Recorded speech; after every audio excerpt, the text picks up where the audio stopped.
Ya. Oke. Jadi di dalam perkuliahan ini perpetaan kelas apa ya ini ya? Kelas C, Pak. C. Oke, kelas C.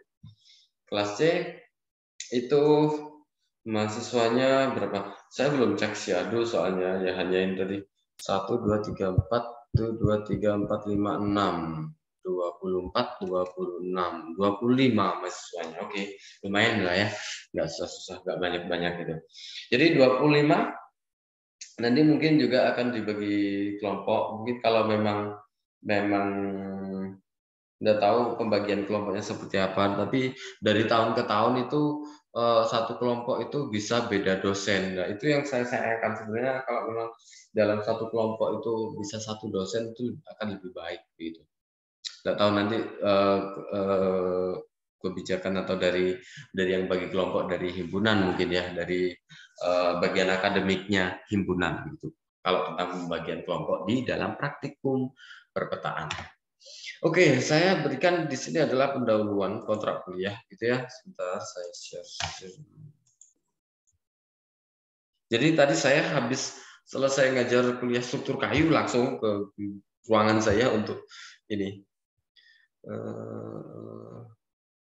Ini ada perpetaan.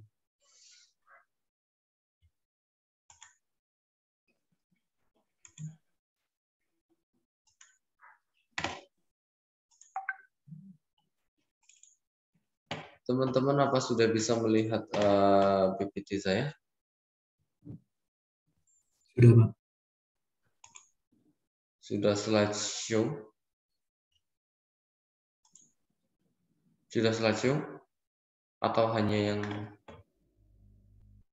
sudah slideshow? Belum slideshow, Pak. Belum slideshow.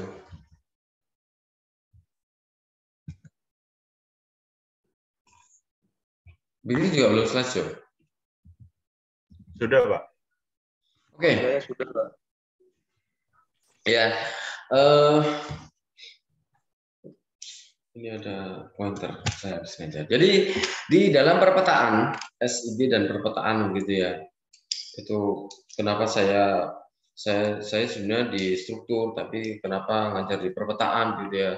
Tapi sejak 2000 berapa ya? 2016 gitu, 2015 itu saya dikhususkan untuk mengoperasikan TS dan sebagainya dalam untuk pengukuran gitu.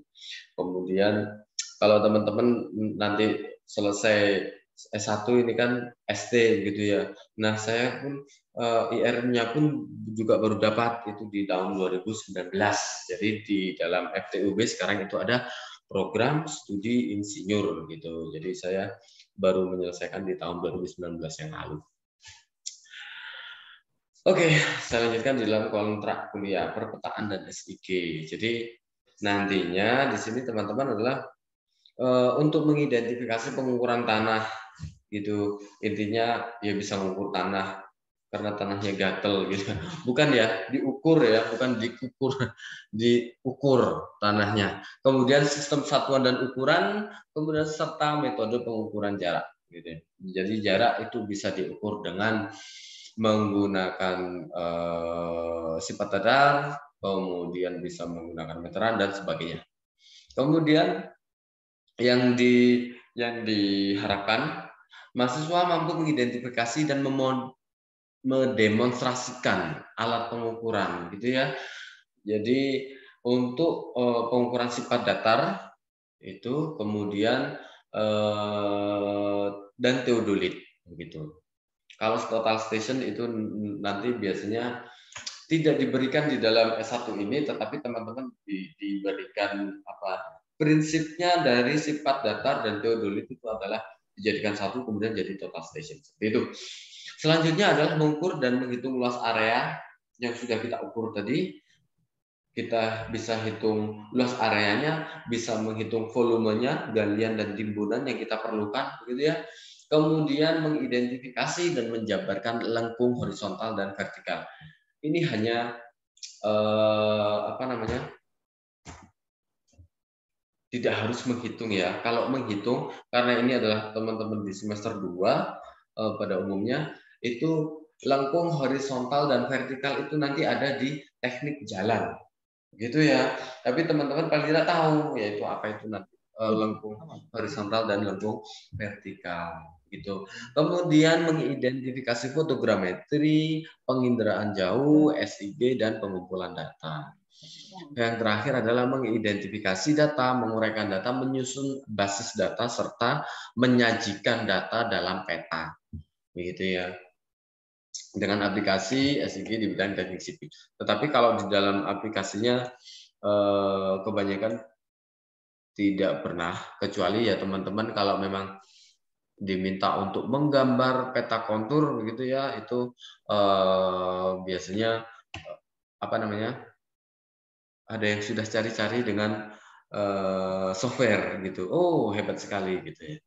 Saya belum pernah, kecuali memang hasil data itu dari pengukuran saya, kemudian saya masukkan ke dalam dulu itu namanya AutoCAD Land Desktop, tapi kalau sekarang mungkin namanya Civil 3D mungkin kalau tidak salah.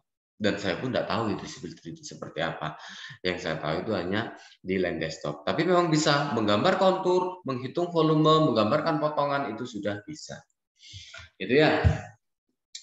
Itu adalah tergantung kreativitas teman-teman. Ya kalau memang teman-teman yang hanya mengandalkan dari kelas ya yang didapat yang hanya dari kelas. Tapi kalau teman-teman bisa mengupdate informasi, kemudian mencoba-coba untuk software untuk menyelesaikan permasalahan dalam SIG, kontur, menghitung volume, ya itu akan lebih baik lagi. Begitu ya? Oke, selanjutnya adalah jadwalnya. Kemungkinan yang Senin, setiap hari Senin itu saya terlambat ataupun mungkin nanti asinkron atau seperti apa gitu ya. Tapi kalau Rabu, insya Allah saya bisa Rabu minggu depan ini, apa namanya, luring ya, tatap muka ya. Teman-teman ada yang tidak bisa tatap muka? Ya kalau tidak bisa tatap muka nggak apa-apa, mending izin nggak masuk saja daripada hybrid nanti kelamaan setting komputer di kelas. Tapi kalau tidak bisa tatap muka, oke Pak, saya izin, oke, nggak masalah gitu ya. Ini suara saya terdengar nggak sih? Terdengar. Dengar, Pak. Ya sudah. Jadi Senin jadwalnya itu kemungkinan adalah saya undur 13.30 itu paling cepat gitu ya. Tapi selesainya juga pasti cepat, tidak lama-lama. Karena teman-teman di 14 sekian itu juga ada kuliah matematika 2 harusnya kan gitu. Kemudian Rabu jam 12:30 juga insya Allah bisa on time. Gitu ya. Oke, kemudian untuk evaluasi ya ini saya sampaikan saja, ada tugas, kehadiran ini ya keaktifan begitu, kemudian kuis, ada UAS begitu. Ya dari 2000 berapa ya? Ya dari lama saya ngajar itu saya sarankan ya sudah mending nilai dari saya saja. Karena apa? Ya nanti kalau misalkan Anda benar-benar ingin, oke Pak, tugasnya 90%, kehadiran 10%, kehadiran 5%, kuis 2,5%, UAS 2,5%, oh bisa seperti itu. Tapi ya itu Anda setiap minggu tidak akan pernah bisa tidur karena tugasnya 90% sendiri kan begitu ya. Tapi selama ini saya ngajar, kalau memang mahasiswanya tidak keterlaluan nilainya itu ya tidak mungkin jelek gitu ya. Minimum ya B lah gitu. Ya saya harap ini bisa A semua. Coba dicek saja di teman-teman yang sebelumnya di angkatan sebelumnya gitu ya, atau kelas yang pernah saya ajar sebelumnya, insya Allah nilainya tidak ada yang jelek kecuali kalau ya keterlaluan gitu ya. Oke, ada yang ditanyakan nggak nih dari evaluasi ini?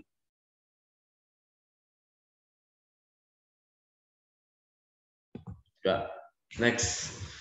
Ya ini saya hanya menunjukkan saja. Ada yang dari Krian? Ada yang dari Krian teman-teman? Ahmad Priyadi ini dari Krian. Pak. Dari mana Mas? Kebetulan saya dari Depok, Pak. Oh, dari Depok, oke. Oh, Mas ini angkatan 2018. Iya, benar. 2018 sama Iqbal. Ini teman-teman 2018 ini nggak ada SE ya? Mohon maaf Pak, nggak ada apa Pak? SE, studi ekskursi. Terakhir tuh studi ekskursi di angkatan 2017 16 ya? Pak. 17 nggak ada, Mas. 17 2016, itu oh iya, angkatan paling 17 enak itu. itu. Kak ono SE, skripsi ya, mesti online naik, mesti entek pisan angkatan 2017. Oke, Iya ya Pak, sudah. 2016 maksudnya. Jadi ini sebagai contoh saja. Waktu itu kami dari teknik sipil diminta untuk memeriksa. Jadi ada pekerjaan galian dan timbunan bla bla bla, ada geogrid, geotekstil gitu ya untuk perbaikan tanahnya. Kemudian ini adalah trek sepeda ekstrim di Krian Sidoarjo. Saya nggak tahu tepatnya di mana, tapi itu seperti itu. Kemudian bagaimana kita itu harus bisa menghitung volume dengan akurat gitu ya. Jadi dari apa yang kita hitung, kita ukur, kemudian kita hitung, kemudian di dalam elevasi awalnya kita juga dapat begitu ya, kemudian elevasi akhir ini juga kita juga dapat gitu, maka kita harus bisa menghitung. Nah, intinya kalau teman-teman di semester 2 ini kan memang ya sudah nanti ya perhitungan saja semacam kalau dasar dari struktur itu adalah statika, mekanika bahan gitu ya. Ya ini dasar dari SIG pengukuran ya ini adalah perpetaan dan SIG ini. Yaitu ya. Jadi dalam pengukuran ini ya nanti ada kontur awal, kontur akhir seperti itu. Ini sebagai contoh saja itu yang saya sampaikan tadi, pengukuran trek ekstrim di Krian Sidoarjo begitu. Jadi kemudian saya melakukan perhitungan. Jadi ini dulu saya develop dengan AutoCAD, Autodesk Land Desktop begitu ya.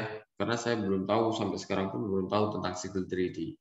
Jadi ada kontur awal, ada kontur akhir, kemudian ada lapisan geotekstil di mana, kemudian volumenya berapa. Jadi kalau misalkan di sini adalah dikatakan ini adalah kontur yang merah itu biasanya dikatakan ini kontur mayor, kemudian yang abu-abu itu adalah kontur minor gitu. Jadi selisihnya itu yang merah setiap 5 meter misalkan begitu, kemudian yang abu-abu adalah setiap 1 meter. Merah ke merah 5 meter, abu-abu ke abu-abu adalah 1 meter. Misalkan seperti itu ya. Jadi beda tinggi ini adalah misalkan dari yang bisa kelihatan G16 gini ya, G16, kemudian ke kanannya di sini ada merah, abu-abu. Nah, ini adalah naik 1 meter, naik 1 meter, 1 meter, 1 meter gitu. Tapi kalau antara garis merah menuju garis merah itu adalah 5 meter. 1 2 3 4 5. Ya. Jadi garis merah ke garis merah itu beda tingginya itu adalah 5 meter. Itu ya. Kontur mayor, kontur minor itu nanti dipelajari.